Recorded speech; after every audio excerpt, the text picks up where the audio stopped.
Hi friends, இன்றைக்கி நம்ம கிச்சனில் பீர்க்கங்காய் குழம்பு எப்படி செய்கிறதுன்னு தான் பார்க்க போகிறோம். இது ரொம்ப சிம்பிளாகவும் சூப்பர் டேஸ்டியாகவும் இருக்கும். வீட்டில் நீங்கள் ஒரு டைம் செஞ்சீங்க அப்படின்னா கண்டிப்பாக நீங்கள் அடுத்த டைம் வந்து ட்ரை பண்ணுவீங்க. அந்தளவுக்கு ஈஸியாகவும் இருக்கும், அதே டைம் வந்து சூப்பர் டேஸ்டியாகவும் இருக்கும். இந்த பீர்க்கங்காய் பார்த்தீங்க அப்படின்னா ரொம்பவே ஹெல்த்தியான ஒரு வெஜிடபிள். அதாவது பாடி டெம்பரேச்சர் நல்லா கூல் பண்ணி டைஜஷன் வந்து இம்ப்ரூவ் பண்ணும். அதுக்கப்புறம் நம்ம ஸ்கின்க்கு ஆகட்டும், ஹேருக்கு தேவையான நல்ல நியூட்ரிஷன் நிறையா இருக்குது. அதனால இந்த மாதிரி நீங்கள் வாரத்தில் ஒரு டைம் இந்த மாதிரி நீங்கள் ட்ரை பண்ணலாம். இது வந்து ஹெல்த்தியாகவும் இருக்கும் ப்ளஸ் டேஸ்டியாகவும் இருக்கும். இந்த பீர்க்கங்காய் குழம்பு எப்படி செய்யறதுன்னு பார்க்கலாமா?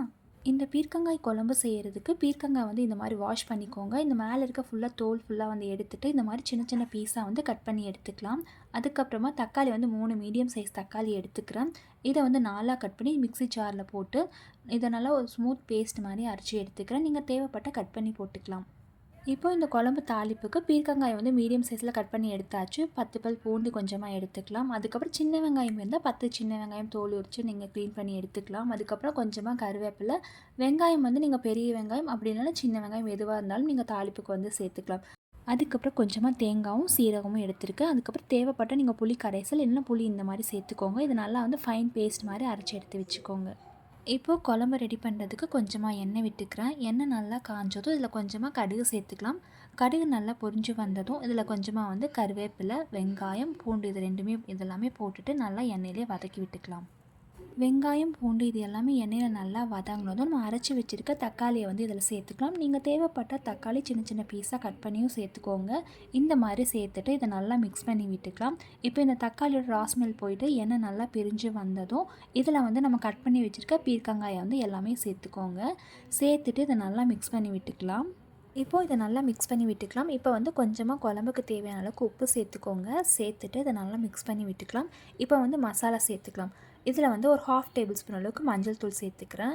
1 டேபிள் ஸ்பூன் அளவுக்கு மிளகாய் தூள், 1 டேபிள் ஸ்பூன் அளவுக்கு மல்லித்தூள் சேர்த்துக்கிறேன். சேர்த்துட்டு இதை நல்லா மிக்ஸ் பண்ணி விட்டுக்கோங்க. மிக்ஸ் பண்ணதுக்கப்புறமா மசாலா எல்லாமே நல்லா மிக்ஸ் ஆனதும் இதில் கொஞ்சமாக தண்ணி சேர்த்துக்கலாம். தண்ணி வந்து நீங்கள் அதிகமாக சேர்த்தணும் அப்படிங்கிறது கிடையாது, இதுலேயே உங்களுக்கு தண்ணி விடும். அதனால் நீங்கள் அளவாக தண்ணி சேர்த்துக்கோங்க. நான் கொஞ்சமாக தண்ணி சேர்த்துக்கிறேன்.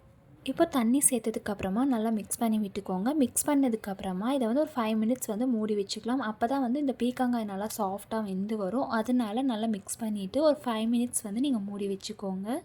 இப்போ தேங்காய் பேஸ்ட் வந்து ரெடி பண்ணுறதுக்கு கொஞ்சமாக தேங்காய் துருவிட்டு இதில் கொஞ்சமாக சீரகம், அப்புறம் புளி கரைசல் அப்படி இல்லைன்னா நீங்கள் புளி இந்த மாதிரி சின்ன சைஸில் எடுத்து வச்சுக்கோங்க. இப்போ பார்த்தீங்க அப்படின்னா குழம்பு ஓரளவுக்கு நல்லா கொதிச்சு வந்துருச்சு. எண்ணெய் நல்லா பிரிஞ்சு இந்த மாதிரி வந்ததும் நம்ம எடுத்து வச்சுருக்க தேங்காய் வந்து ஜாரில் போட்டுட்டு நல்லா ஒரு ஸ்மூத் பேஸ்ட் மாதிரி அரைச்சிக்கலாம். இப்போ பார்த்தீங்க அப்படின்னா குழம்பு நல்லா கொதிச்சு வருது. எண்ணெய் நல்லா பிரிஞ்சு பீர்க்கங்காய் நல்லா சாஃப்டாக வெந்து வந்ததும் இதில் வந்து நம்ம அரைச்சி வச்சுருக்க தேங்காய் பேஸ்ட்டு வந்து சேர்த்துக்கலாம். தேங்காய் பேஸ்ட் சேர்த்துட்டு கொஞ்சமாக தண்ணி சேர்த்து இதை நல்லா மிக்ஸ் பண்ணி விட்டுக்கோங்க. இந்த மாதிரி தேங்காய் சேர்த்ததும் இதில் கொஞ்சமாக தண்ணி தேவைப்பட்டால் லைட்டாக சேர்த்துக்கோங்க, அதிகமாக சேர்த்த வேண்டாம். சேர்த்ததும் நல்லா மிக்ஸ் பண்ணி விட்டுட்டு ஒரு 5 நிமிஷம் விட்டுட்டிங்க அப்படின்னா குழம்பு நல்லா கொதிச்சு எண்ணெய் நல்லா பிரிஞ்சு வரும். பீர்க்கங்காய் நல்லா சாஃப்டாக வெந்து வந்ததும் நீங்கள் ஃப்ளேம் வந்து ஆஃப் பண்ணிக்கலாம். இந்த மாதிரி நல்லா மிக்ஸ் பண்ணி விட்டுக்கோங்க. ஒரு 5 மினிட்ஸ் இந்த மாதிரி கொதிக்க வச்சுட்டிங்க அப்படின்னா சூப்பர் அண்ட் டேஸ்டியான பீர்க்கங்காய் குழம்பு ரெடி. இதை நீங்கள் ரைஸ்க்காகட்டும், தோசை, சப்பாத்தி, இட்லி இந்த மாதிரி எல்லாத்துக்குமே நீங்கள் ரொம்ப ஹெல்த்தியாகவும் இருக்கும், டேஸ்டியாகவும் இருக்கும். அண்ட் நீங்கள் ஒரு 10 நிமிஷத்தில் இந்த குழம்பு வந்து ரெடி பண்ணால் இதே மாதிரி நீங்களும் ட்ரை பண்ணி பாருங்கள். கண்டிப்பாக உங்கள் எல்லாருக்கும் அண்ட் நீங்களும் இதே மாதிரி குழம்பு செஞ்சு சாப்பிட்டு பார்த்துட்டு எப்படி இருக்குன்னு சொல்லுங்கள். மறக்காமல் இந்த வெண்ணிலா டிப்ஸ் சேனல் சப்ஸ்கிரைப் பண்ணிக்கோங்க. தேங்க்யூ.